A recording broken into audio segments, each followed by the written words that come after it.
A Buckeye recruit reclassifies to the 2022 recruiting class. 8 Ohio State football players receive AP All Big Ten honors, and CJ Stroud said something very interesting during his media availability just a day ago. All that and more in this episode of Locked On Buckeyes.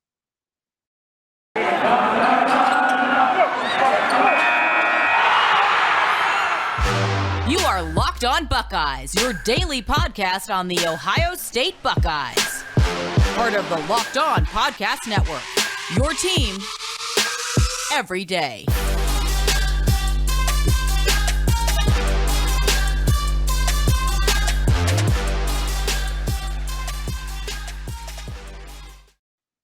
What is up, Buckeye fans? Welcome back to another episode of Locked On Buckeyes for the Locked On Podcast Network. I'm your host, Jay Stevens, also the host of the Jay Stevens Podcast. It is Thursday, December 9th in the year 2021, and On Location is the official hospitality partner of the NFL. It's the only place to score a once-in-a-lifetime Super Bowl ticket and experience package. Visit onlocationexp.com/SB56 for more information on or search Super Bowl On Location. We are so excited for what's going on with the Ohio State football team right now. Jim Knowles just was announced and hired as Ohio State's new defensive coordinator, and an Ohio State Buckeye recruit that was a member of the 2023 recruiting class is now a member of the 2022 recruiting class and will be in Columbus very, very soon. That man is named Sonny Styles. 6'4", 215-pound recruit out of Ohio is somebody that Buckeye fans have been wanting to see on the Ohio State football field. This young man, with signing day coming up, he will be signing his national letter of intent on December 15th with a ceremony that is timed to start at 3 p.m. Eastern time. I am looking forward to seeing this young man play football at Ohio State. And we have another reclassification. Since I have been the host of this podcast,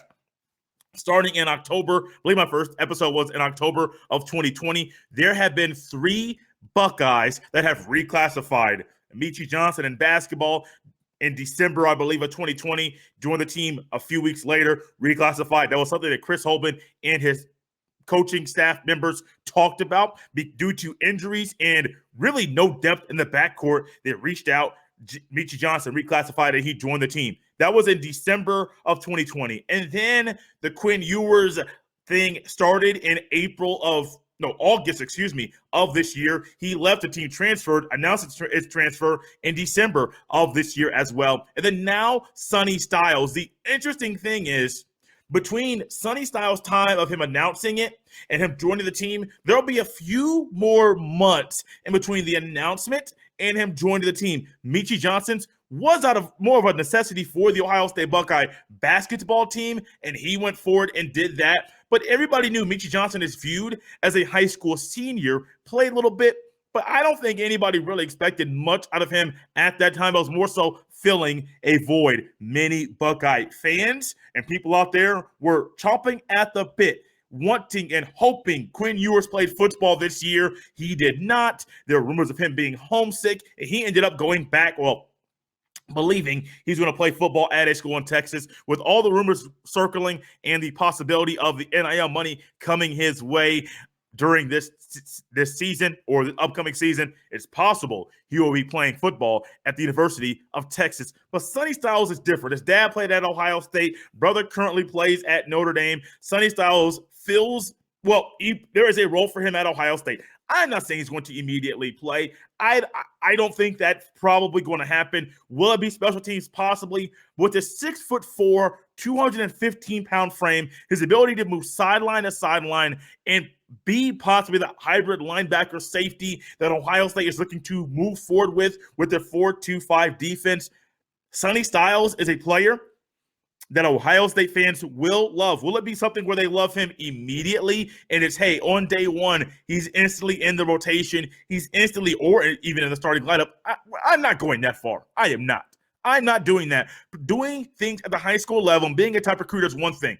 Being able to instantly transfer that play and to be a big piece of the team at the highest of highest levels in college, that's something different. What I will say is I'm very excited for Sonny Styles. I'm not really the biggest fan of the reclassification, not just because I don't think it's the wisest decision for you to make going forward. I also think you're missing out on the same thing I said about Quinn Ewers. You're missing out on memories and things going on in your senior year of high school that you can't get back. But with all that in mind, I'm looking forward to it. Looking forward to see how this goes forward, what Sonny Styles does once he's at Ohio State, and how the coaching staff really goes about tackling this situation. You don't want to say no. You don't want to lose out on a top recruit. But also, is he going to get acclimated? I mean, I am expecting more things from him in the fall, more good things coming. Quinn Ewers came in August. Didn't really have much time to learn the playbook, to know it, learn his teammates, figure out who his teammates are and things of that nature, know who his coaches are, how they operate. Sonny Styles will be at spring practice, will be at the spring game playing, will be at all of fall camp. We'll get a full offseason from January all the way through until the beginning of the season next year. That's a big deal. It's also a big deal that Ohio State now has its upcoming recruiting class 2022, the number 1 and number 2 recruits in the state of Ohio. CJ Hicks, number 1, number 12 nationally, according to 247 Sports. And then also Sonny Styles, number 13 nationally ranked, also according to 247 Sports. The Buckeyes still have the number 1 ranked recruiting class in the Big Ten. And nationally, they are still ranked at number 4. You are tuned into and tapped into Locked On Buckeyes here on a Thursday, part of the Locked On Podcast Network, your team every single day. I want to remind everybody to make sure, and I want to thank those that do make Locked On Buckeyes their first listen of every single day. Feel free to take a picture when you're listening to the podcast, either a screenshot, tweet that thing out, or a picture of your dash, or wherever you are listening to Locked On Buckeyes, tweet it out. Tag me in it at jsteven07. I will give you a retweet. Also on the Instagram story at jsteven07 there as well. Share it there. Share wherever you follow me, you find me, tag me in it. I will share that thing out to let everyone know where they should be to stay up to date with their Ohio State football and basketball teams. Award season is here. Everyone's handing out awards, from the Doak Walker Award, the best running back in college football, to the Heisman Trophy winner of this season. I am all for the awards, and I like what college football does, honoring different players for their achievements and how they played this season. The AP Big Ten awards were handed out, and 8 Buckeyes received honors for this award by the AP.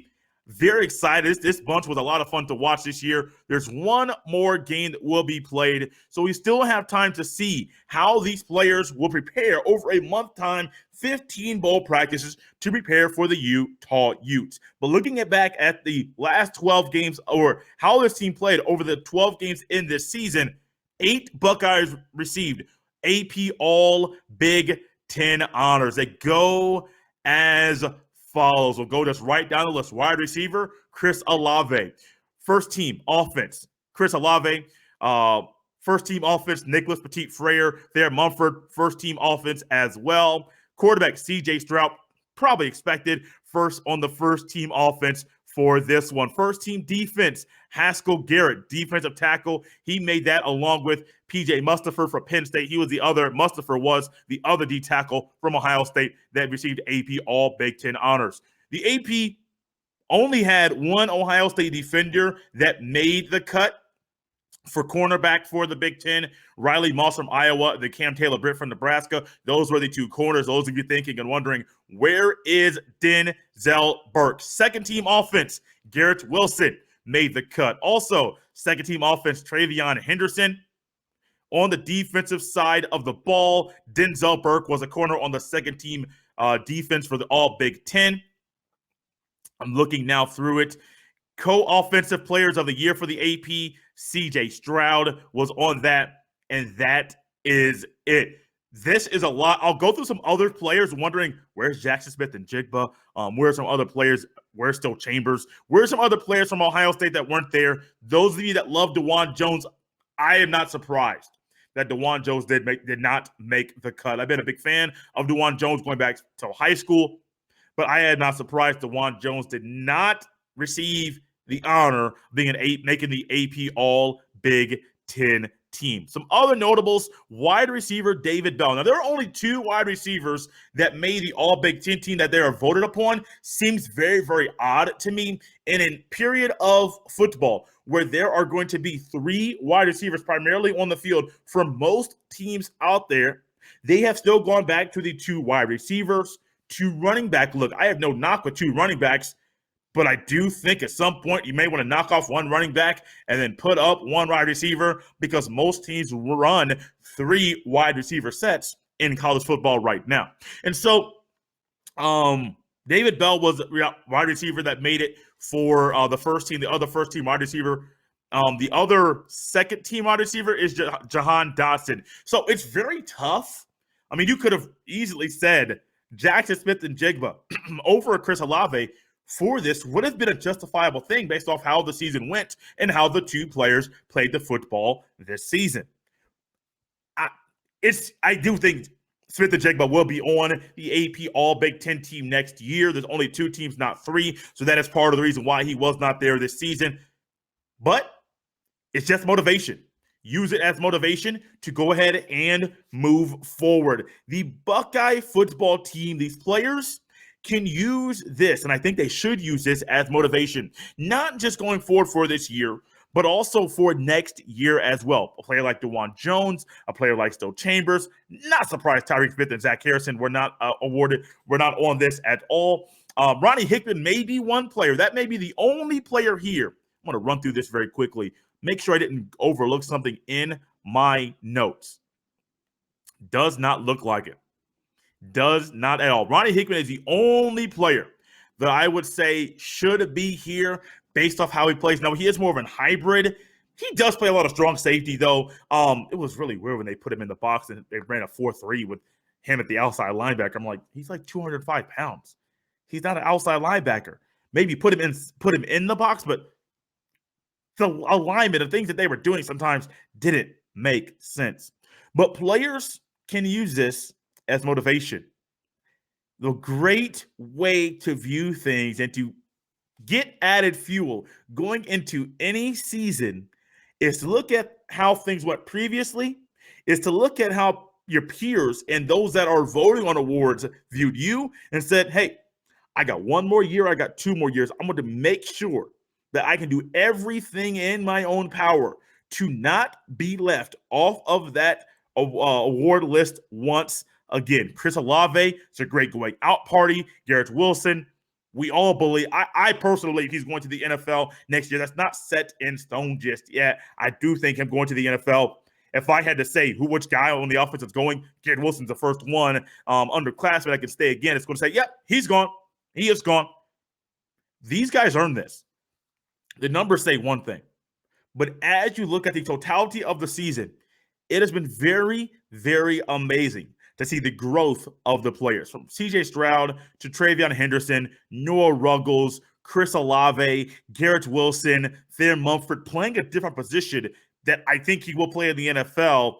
Nicholas Petit-Frere playing a different position than what he played last season. We all saw how the offensive, when it went back to Mumford at left tackle, Petit-Frere at right tackle, things seem to flow a whole lot better and very smooth in this game. I love it. I like what we are seeing from the Buckeyes. I like what we're seeing from them on the field and from them off of the field as well. These awards being voted on by the media, a lot of them are people that vote for postseason awards. The Heisman, the Doak Walker, Maxwell Award, the Manning Award, which I mentioned a day ago. Also, the Joe Moore Award goes to the best offensive line in the country.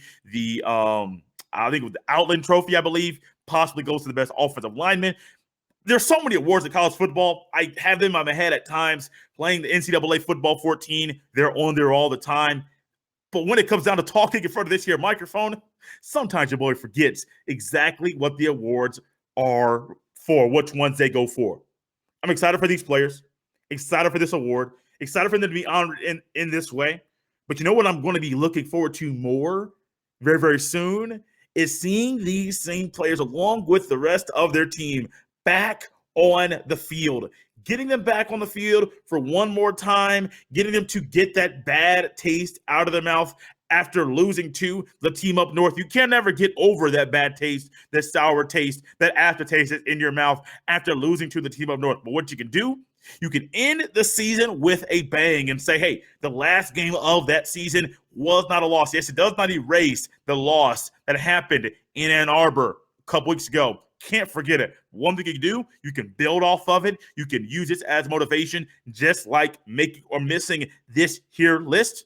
It's an amazing time to be a Buckeye. I love this time of year. And I can't wait to see all these gentlemen back on the field playing the football on New Year's Day. Thank you for tuning in to Locked On Buckeyes here on a Thursday, part of the Locked On Podcast Network, your team every single day. One more time, I want to thank every person out there for making Locked On Buckeyes their first listen of every single day. Locked On Buckeyes is the place to be to stay up to date on your Ohio State football and basketball teams. There are certain things you're told to do after a loss. There are certain things you are told not to do after a loss. Certain things to say, certain things not to say. A way to carry yourself, a way not to carry yourself. During a game, if you're down, and I've been there. I remember this one time I did play high school football for 4 years. I was playing high school football. And I'm saying all this to get to a point about something CJ Stroud said during a game, during the post media availability time a day ago. Remember there was a time I was playing football and we were playing our rival. I think it was our rival senior year. We were down 21 points. We were getting destroyed. I mean, just destroyed. We were not a good football team my senior year. I think our final record was 4-5, maybe 4-6. I think 4-5 regular season. And then we lost to our rival also in sectionals, first round of the tournament. It was overtime. It was a pass interference. The ref didn't call it. Teron Bibbs, pass interference on Eddie Irvin. Touchdown, Lawrence North Wildcats. Game over. And my high school football career totally was over. But my senior year, first game of the season, Terry Johnson was a player that was a 3-year starter. Drew Horman was a quarterback, played tight end his senior year, went from quarterback to tight end. And we're down. Terry makes a tackle, fourth quarter, probably about 3-4 minutes left in the game. The game's under wraps. We're getting beat. And then Terry decides it was a tackle for loss, tackle in the backfield. I mean, it was something good that happened on the play, but you're down 21 points. You don't celebrate in this way. You don't do things like that. Why? There's a way you carry yourself when you're losing, when you're winning. And Terry Johnson decided that, hey, in this moment, I'm going to celebrate this individual achievement with this good tackle. Drew Horman looked at Terry and said, Terry, looked at him, yelled at him, pointed to the scoreboard. That's all he said. He said, hey, Terry, looked at the scoreboard, pointed, and Terry was like, oh, man, I realized what I did. The same thing goes for the Ohio State Buckeyes. When you lose, there are certain things you don't say, certain things you don't respond to. Why? Because you lost. And we all saw how the Buckeyes looked against Michigan and have looked throughout portions of the season. Certain things you don't say, and CJ Stroud was in the press conference, and I'm not going to comment on everything he said. I could nitpick and do all those things. I'm not going to do that. But CJ Stroud made a comment about how he didn't view, and I'm going to try and pull up this exact quote. Here it is. He made a comment about the physicality of Ohio State, and I'm just going to read this quote to you and then let you decide what you would think. Quote, I'm logged out of everything. I don't know what's going on, but y'all want to talk about physicality? I don't think there's any team more physical than us. Of course, in those games, I'm not in the trenches, so I really don't know. I'm not looking down there, but my guys did the best they could at the end of the day. Sometimes you fall short. Of course, you don't want it to be that game. But at the end of the day, it is what it is. You got to just get better from it, end quote. I have watched a lot of football. I'm also in my early 30s, early to mid 30s, depending on where you think 33 falls in the early to mid 30s category. I have seen good football, bad football. Many of you listening to this have played football.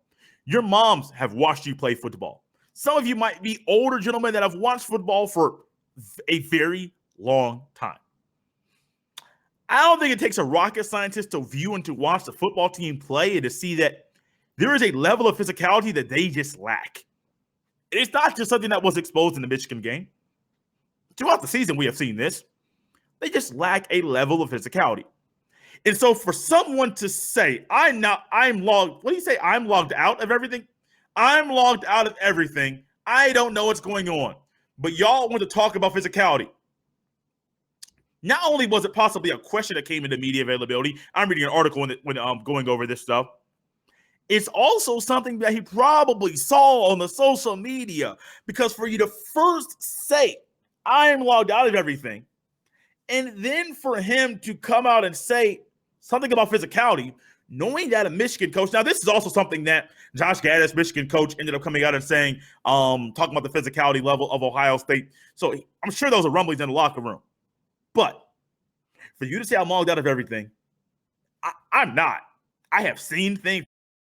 Many of you have seen more than I have about the Ohio State football team and how they have played this season.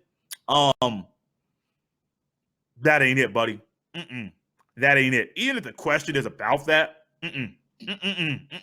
this ain't the time for that type of talk. Or if you're going to respond, say we got to work on some things. No, I am not here for it. I'm not here at all. Y'all want to talk about physicality? I don't think there's any more physical team than us. Either our expectations are way too high or somebody is off in their analysis about what we have seen from this team this year. I'm not going to go in on the team. I am trying to be nice. I just got done talking on a podcast about Quinn Ewers and said some things that I said here, said some other things there as well. The podcast will be out soon. I'll end up sharing that, retweeting that thing on Twitter when that thing does get released. Try to be nice. Very, very nice. But CJ Stroud used that BUT word. I'm going to use the same thing. But from what I've seen, there's a lack of physicality in the trenches on both sides of the ball. It wasn't just exposed against Michigan. It was there throughout portions of the season. But Michigan saw that thing and took full advantage of it. There are certain things you say after a loss. He also talked about the flu and how players battle the flu and how he battled with his voice. I'm sure these are all questions that were coming up in the media availability. Hey, man, some people have gotten the flu more often. I know the Buckeye players were battling the flu the week of the game, after the game. This is just stuff that happens with life. You got to battle illness and sickness if you decide to play. That is it. But there are things you say, things you don't say. And you got to possibly figure out how to dodge questions. Because talking about the physicality and making that statement, buddy, that ain't it. Thank you for tuning in to this episode of Locked on Buckeyes here on a Thursday. You can follow me on Twitter at jstevens07. You can also send all of your emails to jstevens317 at gmail.com. We are done. We're about to close up shop here on a Thursday. Be back. We will be back tomorrow to talk more Buckeye football and get you ready for Saturday's basketball game.